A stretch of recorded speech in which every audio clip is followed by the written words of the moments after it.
Dobre, takže sme tu, ako povedz kontové zvuku, z počít sedí, či odsypá ako má.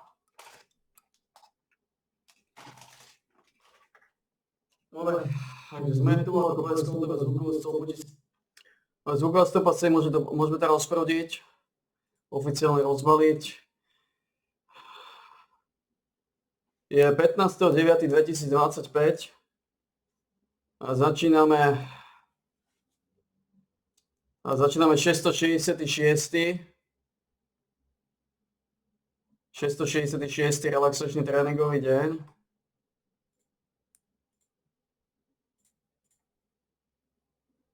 A dneska je pondelok, to sú klikožruty.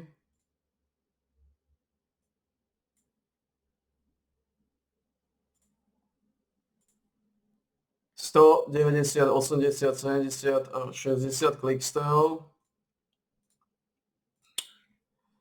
Takže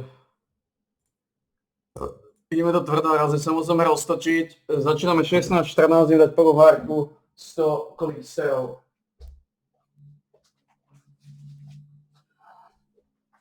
Potom nájdeme nejaký podmác.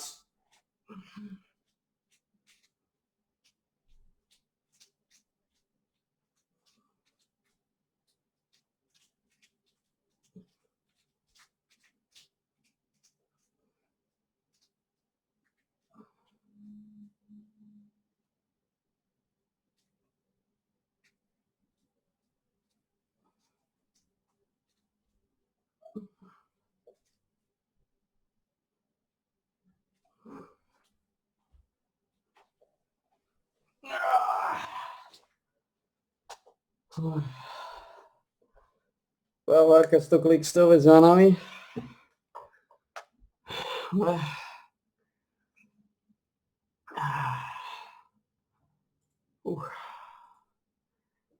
Nájdeme nejaký podmác.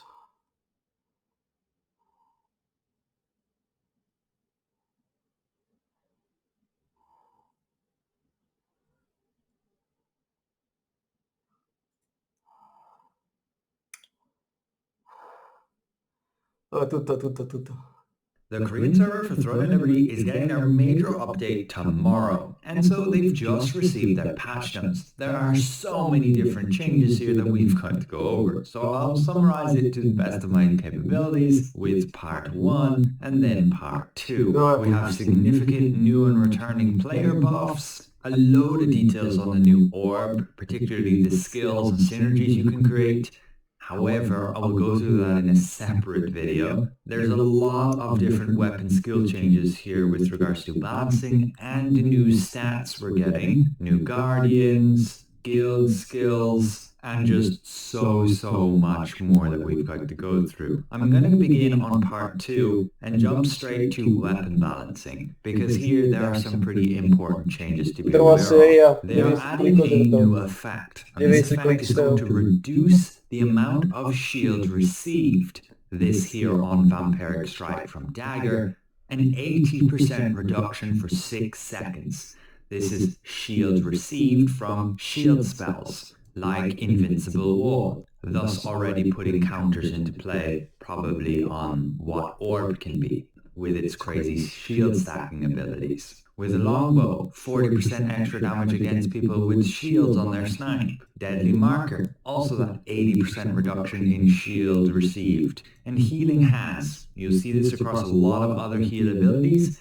They're simply changing up the percent and the base damage, along with adding a new stat. It now will clearly display that you have a recovery stat. It's already like this in game, where those heal over times were boosted by your health recovery stat. This will now be clearly displayed, but also they will no longer be affected by your skill heal stat. For example, wand passives, giving that flat healing amount, will no longer boost longbow heals. It has been rebalanced a little bit to reflect this. Basically a boost because of that base damage is now 4 times more. Flash Wave, same story here, now only affected by healing recovery and not normal skill heal. Crossbow, also getting that ability to reduce the shield received on the target by 80%. And they fixed detonation mark. It will no longer have the mark, sometimes disappear rather than dealing the accumulated damage. For the magic wand, again, a lot of healing changes here. Swift healing, again with that percentage nerf, but then the significant base damage boost.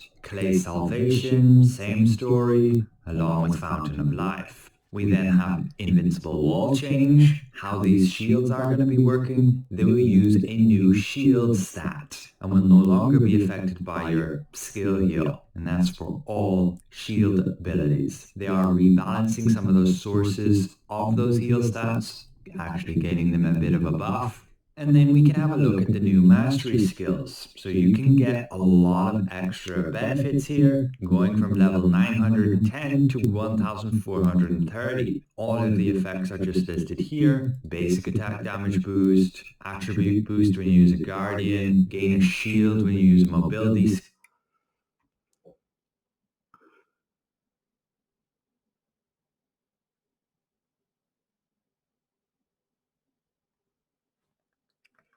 skill, duration buff on survivability skill, CC resistance, crit hit chance boost, a boss damage boost. This would be pretty much a must-have for a lot of people to use, stacking up to 12% between players. A shield stat boost, reducing shield block chance of targets, and gain CC resistance and health when you use your guardian whenever you attack. We then have 3 new guardians coming. Gain a shield and some extra defense. This is for you and your party members. Gain 25% more health, and then fear up to 6 people around you. We've seen those before. There are 2 new guild skills. A movement speed reduction around the caster, and another with reducing the defense, damage reduction, and healing received within 7 meters of the caster, along with those players taking 7% of their max health in damage per second.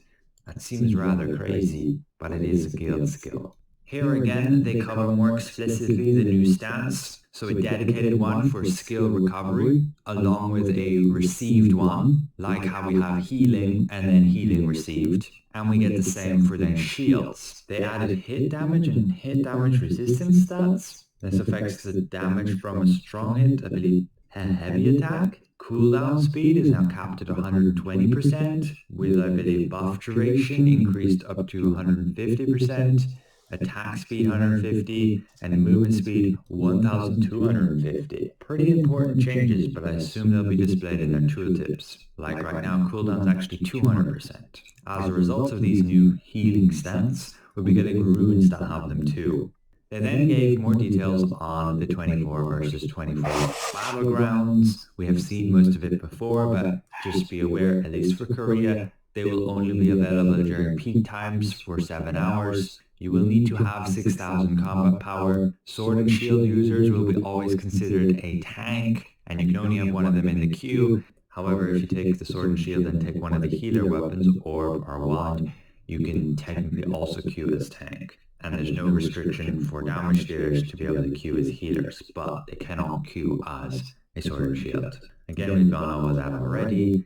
There are lever penalties. You basically fight on a map with 5 control points, and you need to collect as many points as you can, also by getting kills. And then we have more details on those Abyss stones that you can capture in those Abyss dungeons.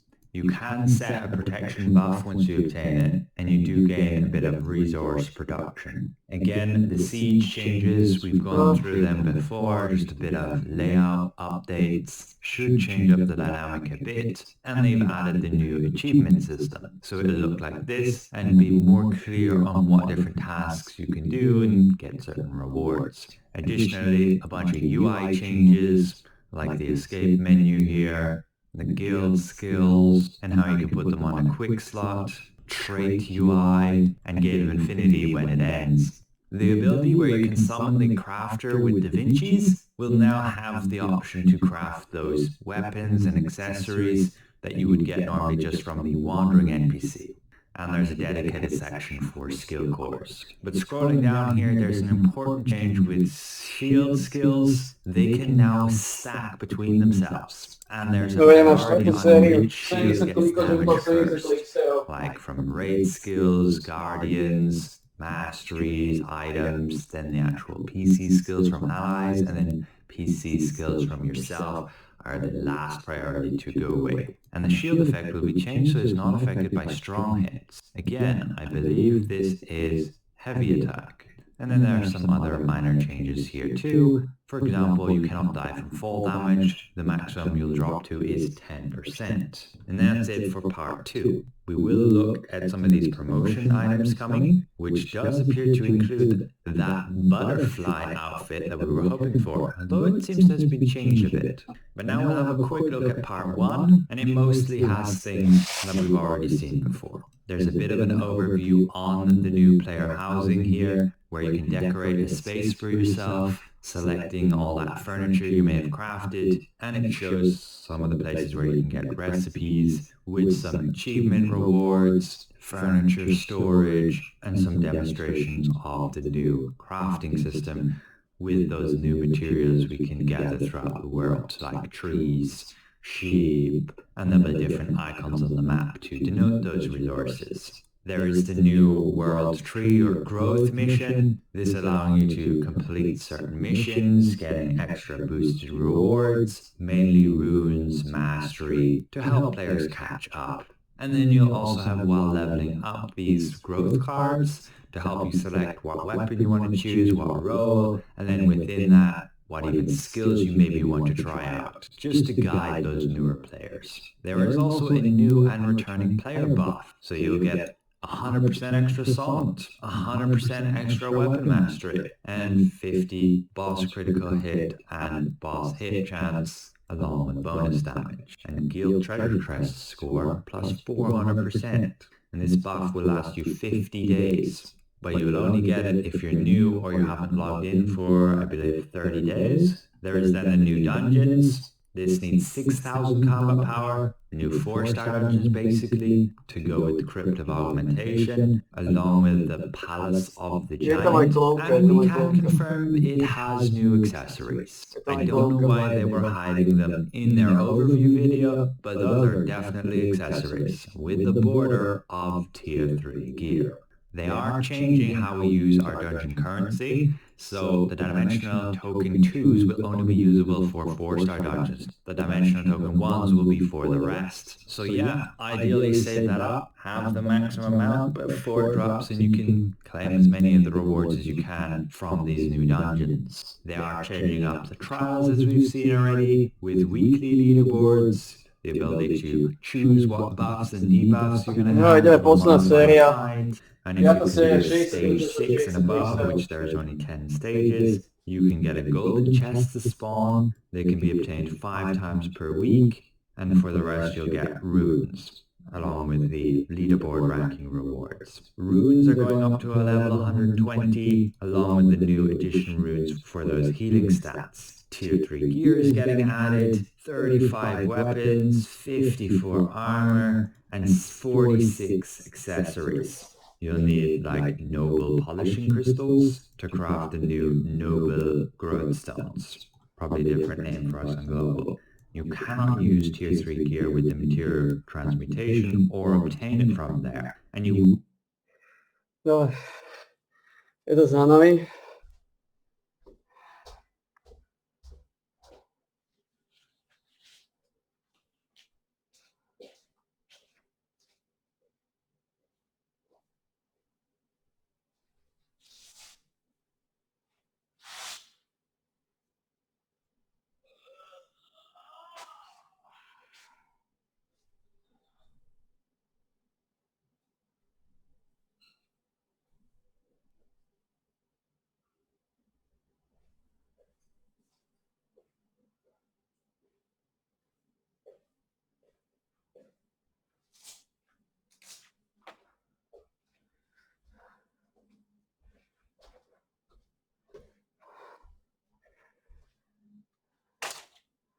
Páni, je to známý, zrekapitulujeme to. 666. relaxačný tréningový deň za nami, 666. Bolo 15.9.2025, skončili sme 16.28, segment trval presne 15 minút, toto je jeden z najdlhších segmentov.